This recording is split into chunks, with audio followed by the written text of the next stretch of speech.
My name is Anne. Sitting in my backyard memorial garden, I'm surrounded by the soft rustle of leaves and the gentle hum of nearby bees.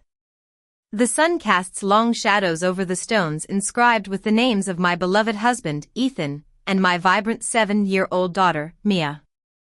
But right now, my mind is transported back to that fateful Saturday afternoon when I finally confronted the people who were supposed to be my family. They sat across from me, my parents, Robert and Linda, and my younger brother, Jake, all wearing those false, plastic smiles I'd seen in the pictures from their luxury cruise. The room was stifling, and I could feel the tension thick in the air. I took a deep breath and began. "Dad, would you repeat what Mom told me about Mia and Ethan's funeral?" I asked calmly. He shifted uncomfortably in his seat, stealing a quick glance at Mom. She immediately jumped in, trying to smooth things over. "Oh, and I didn't mean it like that. I was so worried about losing the non-refundable deposit on our cruise. I was just stressed," she said, her voice a bit too high-pitched. I stared at her steadily. "Mom, I saved the voicemail. You said their funeral was a trivial event compared to the cost of the cruise." With that, I played the recording right there on the coffee table. The room fell silent, and I watched as their expressions changed. Jake refused to meet my eyes, looking down at his hands. Dad's jaw tightened, and he remained annoyingly silent, just as he always did when the going got tough, letting Mom take the heat. I took a deep breath and continued. "I spent weeks planning 2 funerals, picking out a tiny coffin for my baby girl. Meanwhile, you were all on a cruise, posting pictures of yourselves having a great time. Every night, I've been lying awake, wondering what kind of family would do this to me." Then I brought up the real reason they were here. "Mom, you called me and asked for $35,000. You said Jake got involved in a failed tech startup and was about to lose his house, and that the family needed to come together. The same family that couldn't come together for a couple of hours to pay their respects?"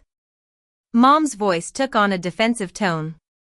"And, you must have gotten a large insurance payout from Ethan's policy. It's not fair for you to just sit on that money while your brother loses everything." I felt a cold anger rise within me.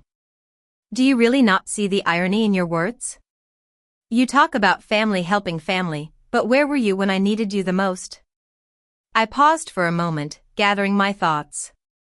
I did get the insurance money, and I've already decided what to do with it. Not a single cent is going towards bailing out a venture of a brother who couldn't even bother to attend his niece and brother-in-law's funeral. Mom started to get angry. "You're being so dramatic, Anne. This is exactly what tears families apart, fighting over money." I looked at her levelly. "Mom, this family was torn apart the moment you chose a luxury cruise over Mia's funeral. It has nothing to do with the money." As I said these words, I watched their faces. The practiced calm drained away, replaced by a look of real fear. They realized I wasn't going to back down. Dad finally cleared his throat and spoke. "And, we made a mistake. We're sorry." But his words sounded flat and rehearsed, clearly more about damage control than real remorse. I nodded at him. "I appreciate the apology, but an apology can't change the fact that you weren't there when I needed you. From this day forward, I don't consider you my parents in any real sense, and Jake, you're no longer my brother.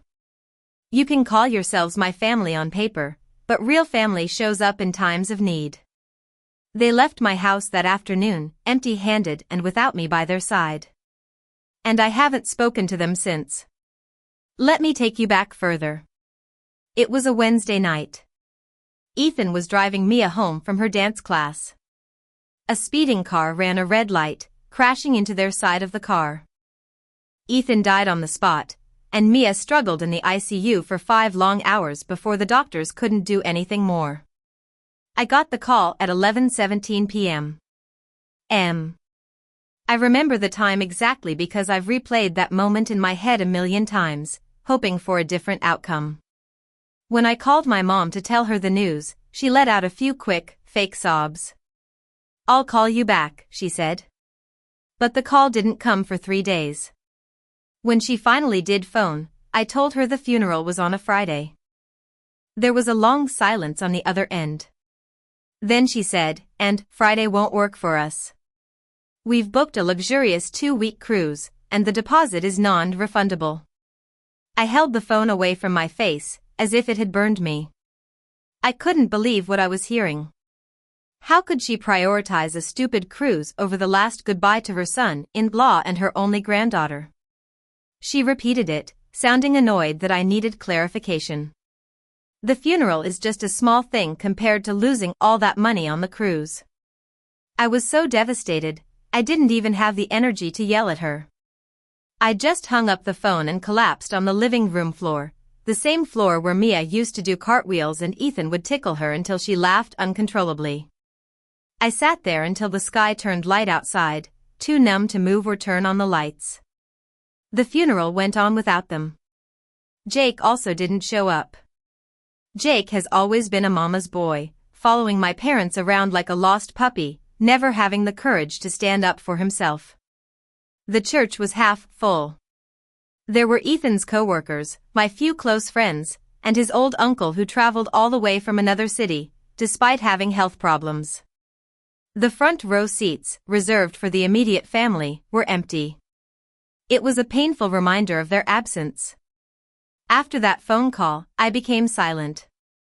I'm usually a person who confronts problems head-on, but this pain was too deep. I just didn't know how to react. Part of me was the grieving widow who had buried her family a few days ago, and the other part was still the daughter hoping for a sincere apology from her mother. 8 days after the funeral, I was still wearing the same dress I'd worn to the burial because I just couldn't bring myself to do anything. Then my phone rang. It was Mom. Her voice was casual, like she was just calling to chat about the weather. "And, your dad, and I need to talk to you about something important, something financial." "It can't wait," she said. I should have hung up right then, but a small, stupid part of me still hoped she was calling to apologize. But no, she was calling to ask for $35,000. Her voice was so calm, as if she was asking to borrow a book. When I asked why, she said Jake had invested in a tech startup that had gone bankrupt, and he was about to lose his house. She said the family needed to come together to save him. I was in shock. I asked her if she understood what she was asking of me, a woman who had just lost her husband and daughter. Her tone became sharp. "You probably got a large insurance payout. It's not fair for you to keep it all while your brother is in trouble." I told her I needed to think about it. I just needed to get off the phone before I said something I'd regret. After hanging up, I sat there for a long time, holding the phone. And then, something in me that had been numb for days finally snapped. I decided I wasn't going to let them walk all over me anymore. 2 days later, I called Mom back. I told her that Dad and Jake should come to my house on Saturday afternoon so we could discuss this family matter properly. She sounded pleased, like she already had the money in her hands. And so, that's how we ended up in that tense meeting. They left my house defeated, and I've focused on my own healing. I've created this beautiful memorial garden in my backyard for Ethan and Mia. It's my special place where I can sit every evening, talk to them, and feel close to the ones who truly loved me. It means more to me than any amount of money ever could. If my story touches your heart, hit that subscribe button below. There are more stories about strength, betrayal, and the courage to let go of those who never truly belonged in your life.